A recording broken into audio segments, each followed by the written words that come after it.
Kami akan berbincang mengenai Jakarta saat ini yang sedang berulang tahun dengan Sutioso. Ada Bang Yos, Gubernur Jakarta yang menjabat di periode 1997 hingga 2007. Bang Yos, selamat malam. Selamat malam. Bang Yos, ini sebagai orang yang pernah menjabat, yang pernah memimpin ibu kota di kurun waktu 97 sampai dengan 2007, kurang lebih 10 tahun. Gimana sih Bang Yos melihat perubahan, kemudian melihat transisi wajah ibu kota dengan segala problematikanya sampai dengan saat ini, Bang Yos? Ya, memang saya waktu menjabat itu kan dalam kondisi lagi ada krisis ya. Krisis ekonomi, terus krisis politik, menjadi krisis multidimensional yang akhirnya menjelma suatu hancur-hancuran lah Jakarta. Anda masih ingat itu ya. Nah, sehingga memang uang tidak ada, cari investor juga kepercayaan mereka udah hilang pada kita, perlu waktu lama, itu intinya kan.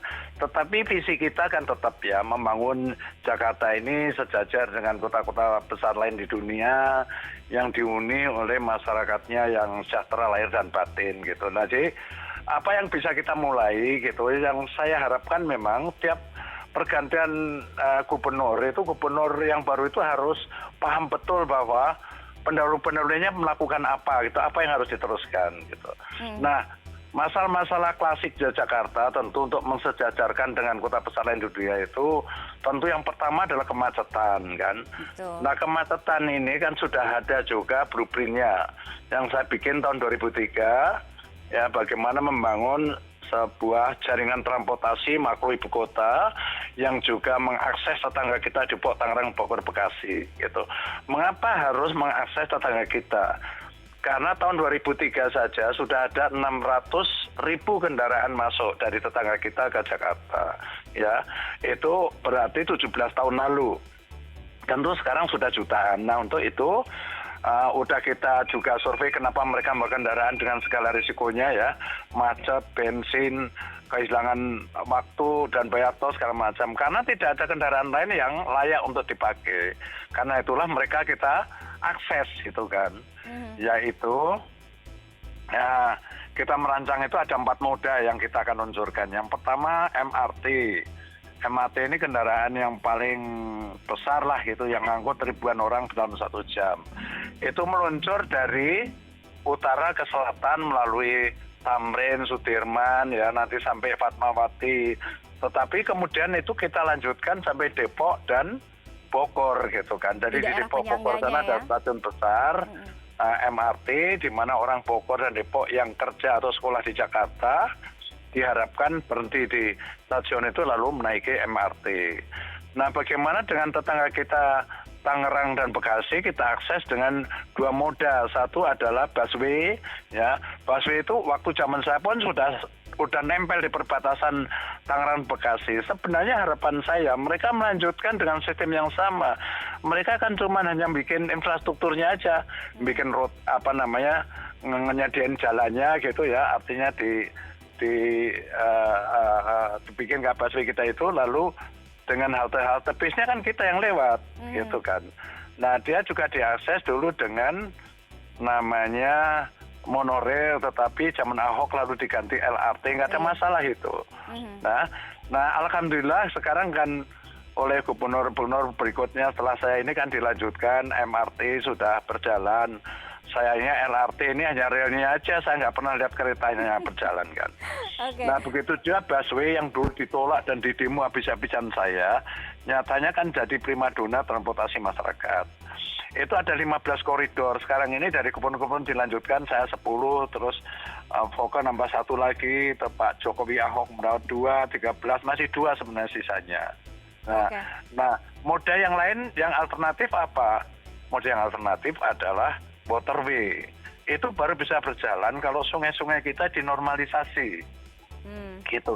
Nah, jaringan ini terintegrasi ya, satu sama lain saling mengakses gitu. Nah, oleh karena itu ini harus diselesaikan gitu supaya tidak terjadi satu kerugian yang besar karena kemacetan.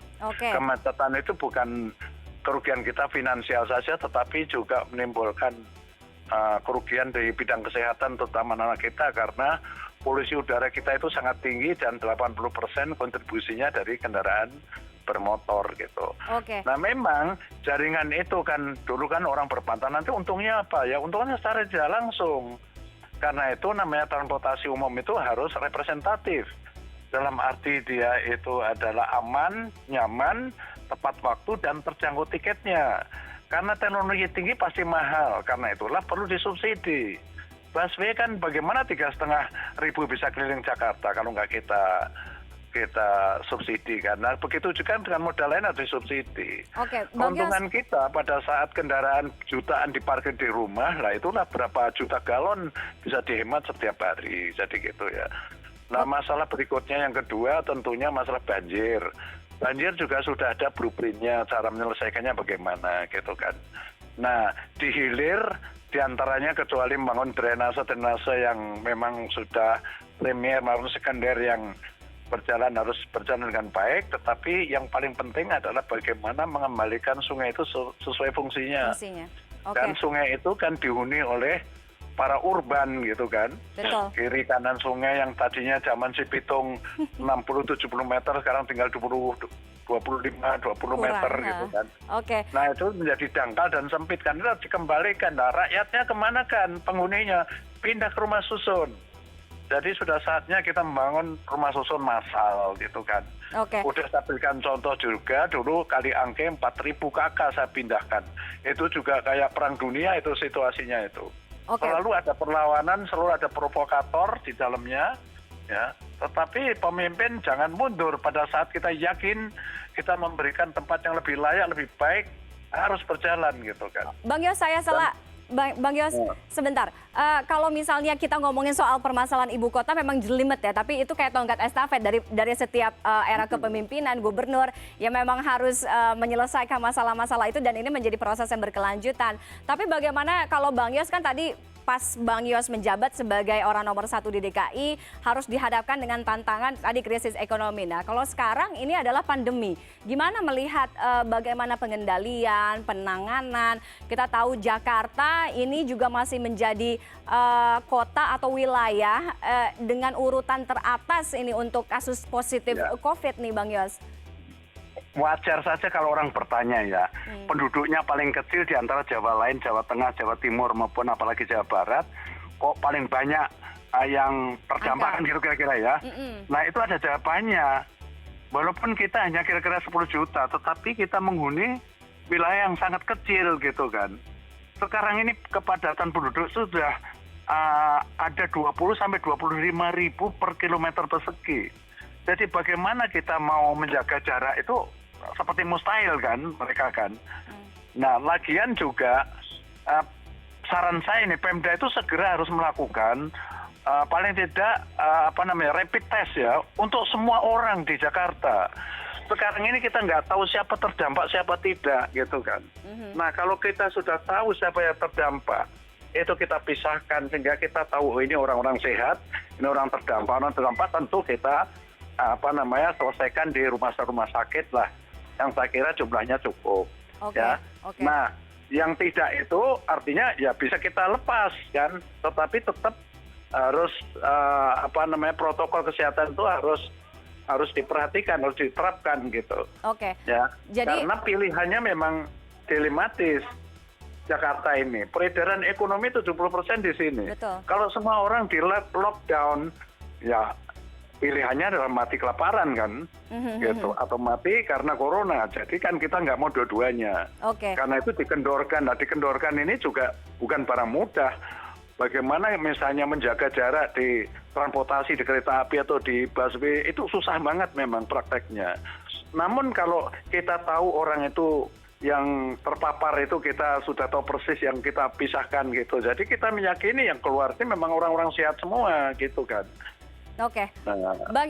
Bang Yos terakhir Bang Yos, kalau tadi pertanyaannya agak-agak serius, kalau sekarang kita penasaran ya, saya juga penasaran 10 tahun menjadi orang nomor 1 di ibu kota, terus kemudian menjadi penghuni tetapnya sampai dengan sekarang.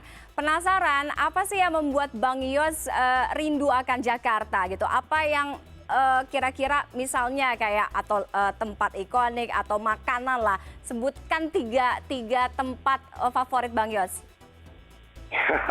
Kalau saya itu rindu Jakarta ya karena banyak masalah gitu Jakarta itu. Banyak kan. masalah Itu kan- justru membuat rindu.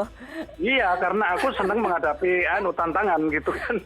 Jadi Jakarta Gitu. memang harusnya menjadi iya, karena banyak mengapa? masalah Karena gitu. Jakarta ini lain dari ibu kota negara lain kan.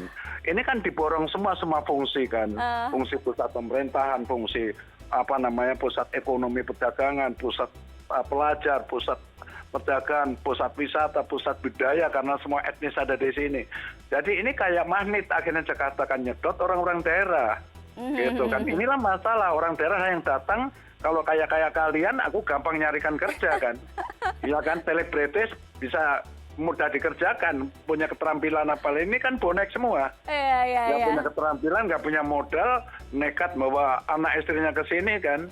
Nah nanti itulah kekumuhan tiap kali dia mau nyari tempat di mana tempat tuh nggak ada, mahal anunya kan nggak ada. Oke. Akhirnya nyari tempat tanah orang, tanah negara sudah diusir sana sini akhirnya pinggir kali. Begitu siklusnya. Tapi Ya, Jakarta inilah tantangan-tantangan yang sebenarnya menarik saya kan.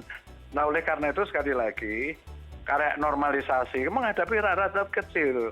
Biasanya banyak yang datang menjadi provokator, tapi harus dilakukan. Asal kita tindakannya lebih sehat, lebih baik, lebih manusiawi, jangan pernah ragu kita. Baik.